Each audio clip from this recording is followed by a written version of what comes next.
So when the word said, "Come out of her, my people, so you will not partake in her plagues," everyone thought it was the United States. But the whole world is experiencing her plagues. But who has experienced more of her plagues? All these false churches has. They knew that the virus was still here and calling no mask services, all for that money. The leaders will be responsible for every death that they have caused. Yah has given us a ruach of discernment to tell us right from wrong. His sheep know his voice and will move accordingly. For all nations have drunk of the wine of the wrath of her fornication, and the kings of the earth have committed fornication with her.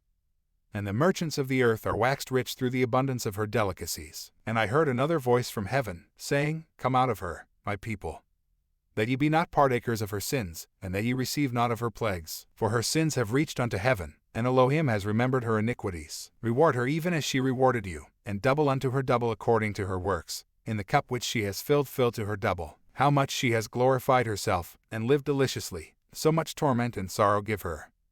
For she says in her heart, I sit a queen, and am no widow, and shall see no sorrow. Therefore shall her plagues come in one day, death, and mourning, and famine, and she shall be utterly burned with fire. For strong is Yahuwah Elohim who judges her. Revelation 18-3-8 CPHER.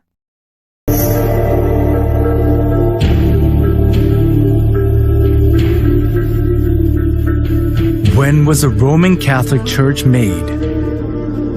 In order to understand its birth, first we need to follow the process on how the early church in Rome, which had been persecuted, obtained recognition from the Roman Empire. The church in Rome kept the undefiled truth of the early church in its initial stage, but later accepted various gods of Rome and religious customs when it became acknowledged as a Roman religion.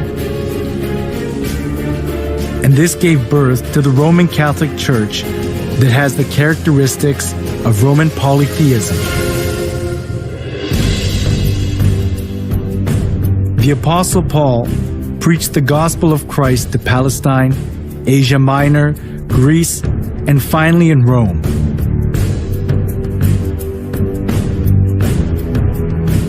The church in Rome was not welcomed in its initial stage. It was because of the monotheism of Christianity, and the polytheism of Rome conflicted with each other.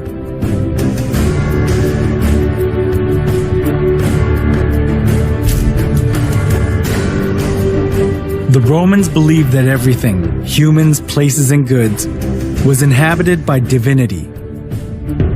As they accepted folk beliefs of the people they conquered, far more various gods and religions prospered in Rome.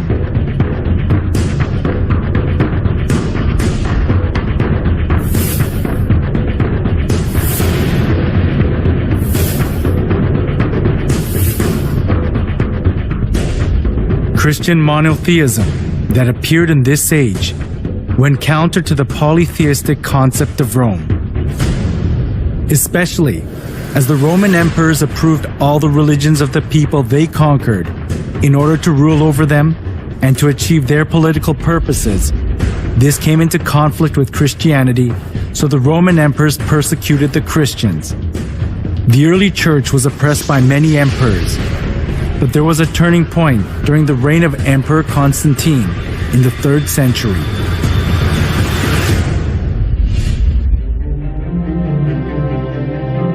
In 313, Emperor Constantine proclaimed the Edict of Milan. The edict approved Christianity as a legal religion of Rome and gave legal privileges and immunity from military duty and taxes to the Christian clergy.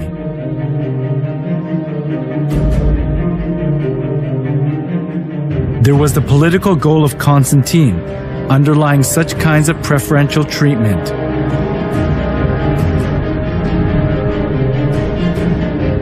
It was Mithraism, the sun worship religion, that was diffused throughout Rome. But all the Roman emperors deified themselves and enforced people to worship them. Some of the nobility were fascinated by the Egyptian mystery religion. So, Rome suffered from religious dissension within itself.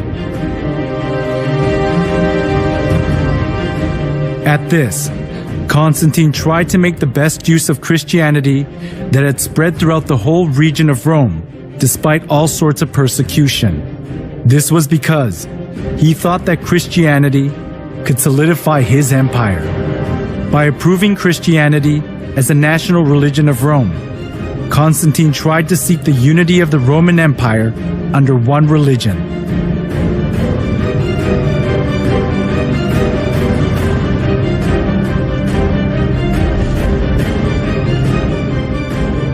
Thanks to Constantine's pro-Christian policies, many believers of the polytheistic religions of Rome streamed into the Christian church. This tightened Constantine's political grip, and Christianity positioned itself as the religion of Rome, expunging persecution and contempt it had received so far. However, the indiscreet conversion they did without having any kind of understanding or faith, rather produced an adverse effect: the influx of pagan customs into the church.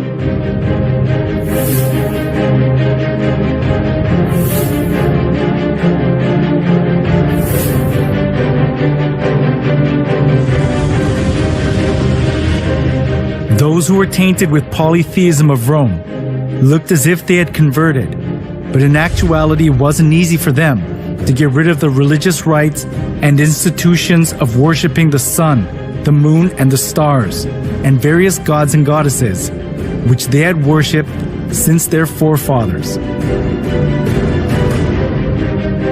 The church in Rome sought for solutions to just burden the pagans when they converted to Christianity. It was to bring in things similar to the gods that the pagans had believed into the church. They thought they would increase the number of pagan converts by doing that.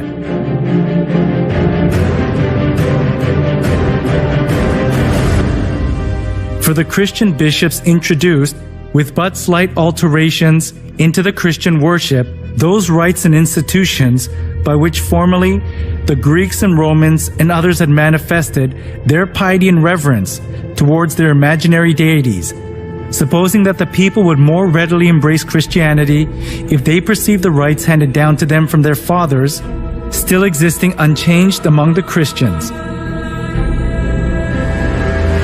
The church in Rome that had been persecuted and despised wanted to put their roots down in Rome as an approved religion, even if they had to be mixed up with Roman polytheism. It was because they wanted to keep their faith in comfort, being freed from the extreme pain of persecution.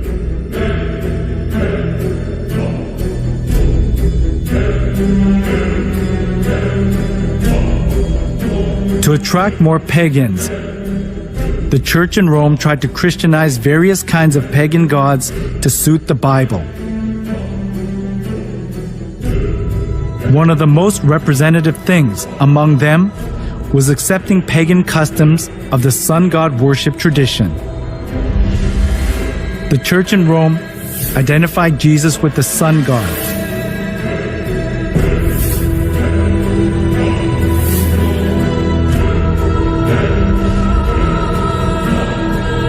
Inside of the church was decorated with various kinds of sun images, and the idea to worship the sun was established as if it were the truth of the church.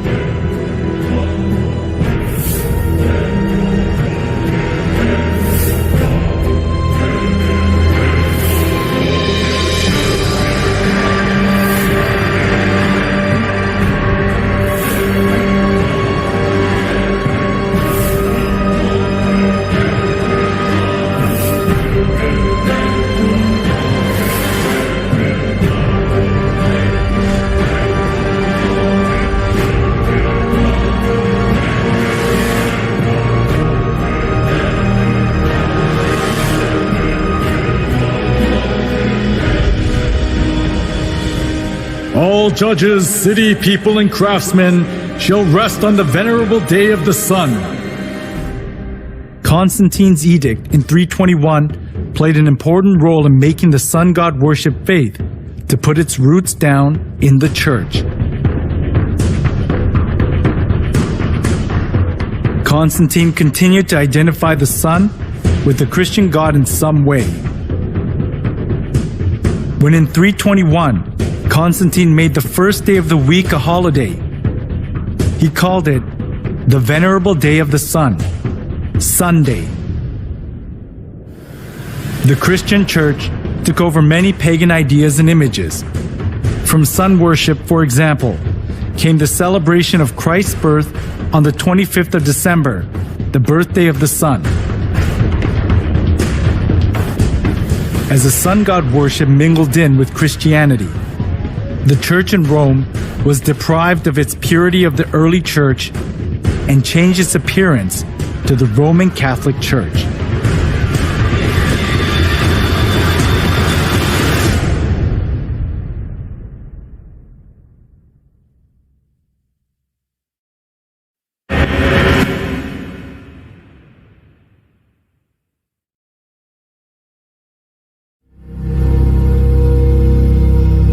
Before the 3rd century, the church in Rome was one of many churches that were scattered all over the Roman Empire. The reason the church in Rome later became the head of all the churches of the world and dominated the Middle Ages was because it joined hands with Emperor Constantine. As a result of Constantine's pro-Christian policies, many people who believed pagan gods converted to Christianity. This consolidated Constantine's political position, and there was no need for the church in Rome to refuse the converts because it was a good opportunity to secure its religious position.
After the church in Rome accepted pagan idolatry and doctrines, it was quickly secularized.